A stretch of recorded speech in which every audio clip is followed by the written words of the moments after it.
పెట్టుబడిలో నెలకు 50,000 నుండి 10 లక్షలు సంపాదించాలనుకుంటున్నారా? ఈ వెబినార్ లో జాయిన్ అవ్వండి. నమస్కారం ఠాగూర్ గారు. నమస్తే అమ్మ సిరి. కలకత్తా ఇన్సిడెంట్ గురించి మనం డే టు డే అప్డేట్ ఇస్తూ ఉన్నాం. ఆ కేసు యొక్క డెవలప్మెంట్ గురించి కూడా మీరు ఎన్నో వీడియోస్లో మాట్లాడడం జరిగింది. అండ్ నిన్న మనం చూసుకుంటే especially ex principal Sandeep Ghosh గారిని కస్టడీలో తీసుకోవడం జరిగింది. ఏ సెక్షన్ ప్రకారంగా ఆయనను తీసుకోవడం జరిగింది సార్? ఆయనకి ఎలాంటి శిక్షలు పడే అవకాశం ఉందంటారు? RG Kar medical college ex principal Sandeep ఘోష్ని గడిచిన 22 డేస్ నుంచి పోలీసులు ఇంటరాగేట్ చేస్తున్నారు. ఈయన మీద ఇప్పటివరకు 3 రకాల అభియోగాలు ఉన్నాయి. ఒకటి, తన కాలేజీలో, తన హయాంలో ఉన్నటువంటి కాలేజీలో జూనియర్ ట్రైనీ డాక్టర్ అయినటువంటి రేప్ అండ్ మర్డర్ కేసు సంబంధించింది ఒకటి. నెంబర్ 2, ఇమ్మీడియట్గా ఆయన మీద ఆయన పనిచేస్తున్న టైం అంటే లాస్ట్ ఇయర్ సెప్టెంబర్ 2023 నుంచి ఆగస్ట్ 2024 వరకు, ఆగస్ట్ 8వ తారీఖు వరకు ఆయన సర్వీస్లో ఉన్నారు.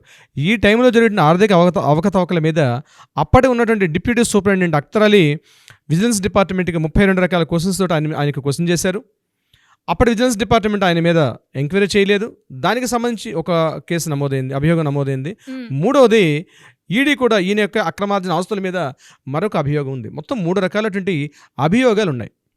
అయితే 3 రకాల అభియోగాలు ఉన్నప్పుడు కూడా నిన్న పోలీసులు ఆయన అరెస్ట్ చేసినటువంటి సంఘటన ఏదైతే ఉందో అది 2వ అభియోగం అయినటువంటి ఆయన పనిచేస్తున్న హయాంలో, అంటే ఆయన టెన్యూర్ సెప్టెంబర్ 2023 నుంచి 2024 వరకు ఉన్నటువంటి టైంలో ఆయన చేసినటువంటి ఆర్థిక అవకతవకలు, అంటే ఫినాన్షియల్ ఇర్రెగ్యులారిటీస్ మీద ఆయనకి అరెస్ట్ చేయడం జరిగింది. దాన్ని కస్టడీలో తీసుకున్నారు, ఎఫ్ఐఆర్ నమోదు చేశారు. ఏదైతే మెయిన్ కేసు అవుతుందో దాని మీద ఇప్పటివరకు ఆయనకి ఎఫ్ఐఆర్ నమోదు కాలేదు. ఇది గుర్తుపెట్టుకోవాల్సిందే. ఇక నిన్న జరిగినటువంటి అరెస్టుకు సంబంధించి ఆయనకి ఏ సెక్షన్స్ మీద వేశారన్నది మనం చర్చించుకోగలిగితే, ఫస్ట్ వన్ ఏంటంటే ఇట్స్ ఎ కాగ్నిజబుల్ అఫెన్స్ అంటారు లీగల్ టెర్మినాలజీ ప్రకారం.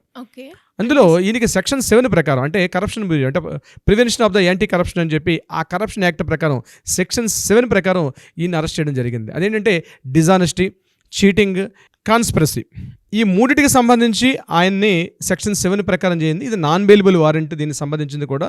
బట్ ఒక 1-2 మంత్లో కూడా ఆయనకి 1-2 మంత్స్లో ఆయనకు కూడా బెయిల్ వచ్చే అవకాశం ఉంటుంది ఈ సెక్షన్కి సంబంధించినటువంటి దీని మీద. యాక్చువల్గా ఈ సెక్షన్ కూడా ముందుగా రాష్ట్ర ప్రభుత్వం ఏదైతే ఉందో మమతా బెనర్జీ, ముఖ్యంగా ఆ స్టేట్ గవర్నమెంట్ ఒక సిట్ స్పెషల్ ఇన్వెస్టిగేషన్ టీమ్ని వేశారు. స్పెషల్ ఇన్వెస్టిగేషన్ టీమ్ ఈ మొత్తం అంటే లోకల్ సిట్ అనమాట. అది ముందుగా ఒక ఏజెన్సీని వేశారు, ఒక ఎంక్వైరీ ఏజెన్సీ నుంచి సిట్కి ట్రాన్స్ఫర్ అయింది. సిట్ నుంచి అది సిబిఐకి ట్రాన్స్ఫర్ అయింది. సిబిఐ వాళ్ళని నిన్న హైకోర్టు ఆర్డర్స్ ప్రకారం ఏం చేశారంటే ఈ 2 ఏజెన్సీలు కాకుండా టోటల్ ఫైల్స్ అన్నీ కూడా సిబిఐకి హ్యాండ్ ఓవర్ చేయమని చెప్పిన తర్వాత సిబిఐ దీనికి సంబంధించి ఆయన అరెస్ట్ చేయడం జరిగింది, అంటే నిన్న ఎఫ్ఐఆర్ నమోదు చేయడం జరిగింది. ఇక్కడ 2 రకాల క్వశ్చన్స్ వస్తాయండి సిరి గారు. ఫస్ట్ పాయింట్ ఏంటంటే కామన్ మ్యాన్కి ఒక డౌట్, ప్రతి ఒక్కడు మొదల్లో తెలుస్తున్న ప్రశ్న, మెయిన్ కేసు ఏదైతే ఉందో ఈ రేప్ అండ్ మర్డర్ కేసు సంబంధించి ఎందుకు అరెస్ట్ చేయలేదు, ఇప్పటివరకు ఎందుకు ఎఫ్ఐఆర్ నమోదు చేయలేదని వేల మంది మెదడులను తెలుస్తున్న క్వశ్చన్. అయితే ఇక్కడ సిబిఐకి అధికారం ఉందా? ఇప్పటివరకు 142 గంటల పాటు ఆయనకి విచారించారు. అయితే ఎఫ్ఐఆర్ నమోదు చేయకుండా విచారించవచ్చా? విచారించడానికి ఎఫ్ఐఆర్ అవసరమా అన్నది ఒక క్వశ్చన్, డౌట్ వస్తుంది. మరి ఇన్ని రోజులు ఆయన కస్టడీలో తీసుకున్నారు కదా, ఆయన కస్టడీలో ఉన్నాడు కదా, కస్టడీలో సుమారుగా 140 గంటల పాటు విచారిస్తున్నారు కదా, మరి ఇప్పటివరకు ఎఫ్ఐఆర్ నమోదు చేయలేదా అంటే ఇప్పటివరకు ఆయన మీద ఎఫ్ఐఆర్ నమోదు కాలేదు.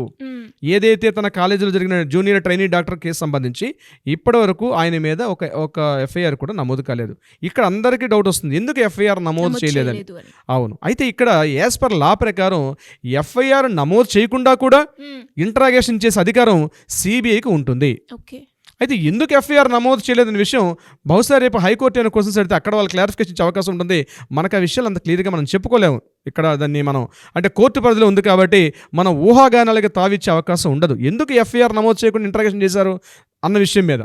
బట్ ఏదైనప్పుడు కూడా వాళ్ళు క్వశ్చన్ చేశారు. క్వశ్చన్ ఆ రోజు కాలేజీకి సంబంధించి ఏమేమి జరిగింది, ఏ మినిట్ ఎక్కడున్నారు, మినిట్ టు మినిట్ ఎవ్రీథింగ్ కూడా ఇంటరాగేషన్ జరిగింది. అవన్నీ కూడా రికార్డ్ చేశారు. పాలిగ్రాఫ్ టెస్టులు చేశారు, ఫోరెన్సిక్ టెస్టులు చేశారు.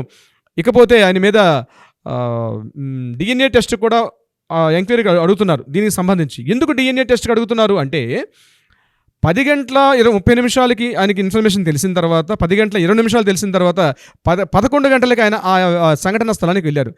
ఈలోగా అక్కడ సంఘటనా స్థలంలో మనకు ఒక ఇమేజ్ బయటకు క్యాప్చర్ బయటకు వచ్చింది. ఆ ఇమేజ్లో ఏముందంటే ఒక తెల్ల క్లాత్ అడ్డంగా పెట్టుకుని లోపల చాలామంది గుమిగూడి ఆ ఎక్కడైతే విక్టిమ్ పడిపోయిందో ఆమె తాలూకా ల్యాప్టాప్, ఆమె తాలూకా హ్యాండ్ బ్యాగ్ అవన్నీ చంద్రవందరగా పడిన ప్లేస్లో చాలామంది గుమిగూడి ఉన్నారు. లోకల్ పోలీసులు దీన్ని ఆల్రెడీ అప్పటికి వెళ్ళి ఇన్వెస్టిగేషన్ చేస్తున్నారు. ఆ ఇమేజ్లో చాలామంది వ్యక్తులు ఉన్నారు, ఒక గ్రూప్ ఆఫ్ పీపుల్ ఆల్రెడీ ఉన్నారు. యాజ్ పర్ రూల్ ప్రకారం, యాజ్ పర్ లా ప్రకారం ఏంటంటే ఒక సంఘటనా స్థలం జరిగినప్పుడు పోలీసులు ఎప్పుడైతే ఇన్వాల్వ్ అవుతారో దాని చుట్టూ ఒక బ్యారియర్ పెట్టి ఎవరిని ఇన్వాల్వ్ కాకుండా అక్కడ మార్కింగ్ చేసి ఉండాల్సిన అవసరం ఉంటుంది. కానీ పోలీసుల యాక్షన్ తీసుకోలేదు. ఇది సందీప్ ఘోష్ తాలూకా ఇన్ఫ్లుయెన్స్ మీద జరిగిందన్న కోణంలో కూడా ఇంటరాగేషన్ జరుగుతుంది.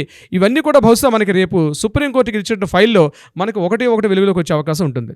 ఇక సందీప్ ఘోష్ యొక్క ఆర్థిక అవకతవకలకు సంబంధించి ఈయనతో పాటు మరో ఇద్దరిని కూడా మరో ముగ్గురును కూడా ఇక్కడ ఇన్వాల్వ్ చేయడం జరిగింది. ఒకరు రిప్లిక్ సింగ్, అంటే దానికి సంబంధించి మతారా ట్రేడర్స్ అని, అంటే ఈయన వర్క్ చేస్తున్న సమయంలో ఆ కాలేజీకి సంబంధించినటువంటి కొన్ని వస్తువులు, గ్లౌస్ అయితేనేమి, సిలిండర్స్ అయితేనేమి, కొన్ని టెండర్స్ పిలిచాడు ఆయన. కాలేజీకి సంబంధించి కొన్ని టెండర్స్ పిలిచి అందులో వాళ్ళకి సప్లై చేసే విధానంలో ఇందులో మతారా ట్రేడర్స్ అని చెప్పి రిప్లిక్ సింగ్ ఉంది. రిప్లిక్ సింగ్ మీద కూడా అతను సప్లై చేసేవాడు. అంటే ఇక్కడ వచ్చే ఫండ్స్ డైవర్ఫికేషన్ జరిగింది అన్న విషయం మీద రిప్లిక్ సింగ్ మీద చేశారు.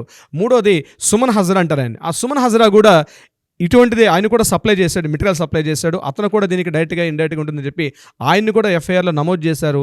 ఆయన్ని కూడా ఇంట్రాగేషన్ చేసి ఆయన మీద కూడా ఎఫ్ఐఆర్ నమోదుంది. వీళ్ళిద్దరు కాకుండా మూడో వ్యక్తి ఉన్నాడు, అతను అఫ్సర్ అలీ ఖాన్. ఈ అఫ్సర్ అలీ ఖాన్ ఎవరు అంటే సంజయ్ ఘోష్ యొక్క మెయిన్ సెక్యూరిటీ గార్డ్.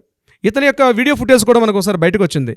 అంటే 2023లో ఈయన ఎక్కడైతే సందీప్ ఘోష్ ఈ కాలేజీలో పనిచేస్తూ ఇతను ఆర్థిక అవకతవకల మీద స్టూడెంట్స్ అందరూ ప్రొటెక్ట్ చేస్తే ఇతను అక్కడగా ఉన్నటువంటి ముర్షిదాబాద్ మెడికల్ కాలేజీకి ఇతను ట్రాన్స్ఫర్ చేశారు.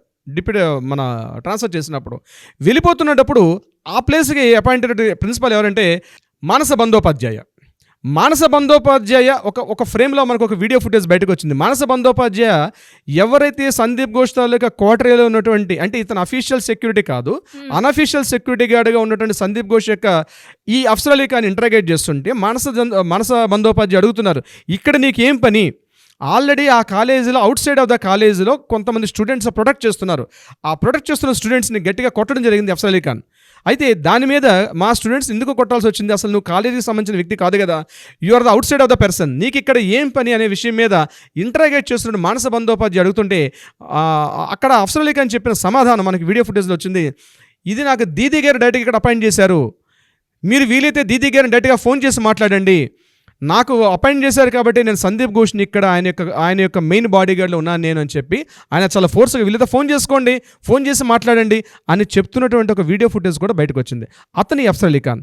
అందుకని ఈ కేసు సంబంధించి ఇద్దరు ట్రేడర్స్తో పాటు అఫ్సర్ అలీ ఖాన్ కూడా అందులో మనకి ఈరోజు ఎఫ్ఐఆర్ నమోదు చేశారు. అంటే ఇతను కూడా అందులో ఏమున్నాడని చెప్పేసి. సో ఇప్పటివరకు జరిగిన ప్రోగ్రెస్లు చూస్తే ఈయన మీద జరిగిన ఎఫ్ఐఆర్ సెక్షన్ 7 ప్రకారం ఒకటి కాన్స్పిరసీ, ఇంకోటి చీటింగ్, ఇంకొకటి డిజానెస్టీ. దీనికి అంటే ఒక ప్రభుత్వ ఉద్యోగి తన ప్రభుత్వ ఉద్యోగం చేస్తున్న సమయంలో ఆర్థికంగా అంటే వస్తున్నటువంటి ఫండ్స్ని మిస్గైడ్ చేస్తూ, చీటింగ్ చేస్తూ ఫండ్స్ని అంటే ప్రభుత్వ ఆస్తిని పక్కదారులు పట్టించే విషయం మీద ఈ సెక్షన్ 7 అనేది ఇంప్లిమెంట్ అవుతుంది.